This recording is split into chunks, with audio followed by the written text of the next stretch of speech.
Salam everyone. Today I am here to give you the lecture 1 of week 4. I am your science teacher Asma. As in the previous lecture and the previous week's lecture, I have discussed about the second chapter, which was plants and their systems.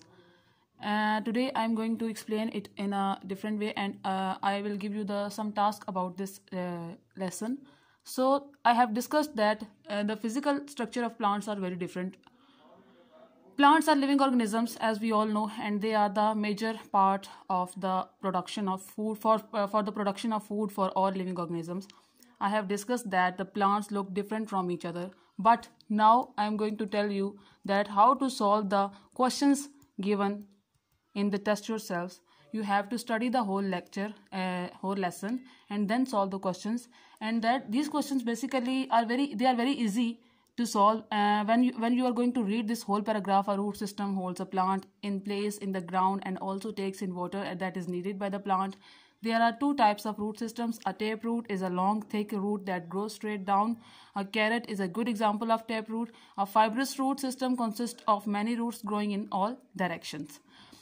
As I have discussed all these points in very detail in the previous lecture, a shoot system is made up of all the plants parts that are above the ground. These are the system. The stem is the plant main support above the ground. It holds the leaves so they can get light for the photosynthesis, and the flowers to attract the insects. Leaves are where a plant makes its food during photosynthesis. Leaves come in different shapes and sizes. Flowers contain the reproductive organs of the plants. There are many types of flowers, but most of them have brightly colored petals and are sweet smelling. Birds are where growth take place in the tips of roots and shoots. So this is the start of the chapter 2, and there are the basic points about the plants, their characteristics, their features, and the parts of the plants which are going to play a main role for their structure formation and for the formation of food. Test yourself 1 is name 2 types of root system.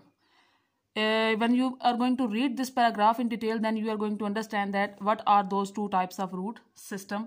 List 2 jobs carried out by the roots of the plants. What does the shoot system of the plants consist of? In many plants, leaves and flowers are held above the ground by the stem. Suggest a reason for this. What are the birds? So the answer of these questions you should know in detail, and you have to study these questions in detail, and you must know the answers. They are very easy to understand, very easy to write. Write down these questions in your assignments in a very neat way, and write down their answers in your own words, so that I can get a good output from your side, that how do you understand this lecture. Thank you very much.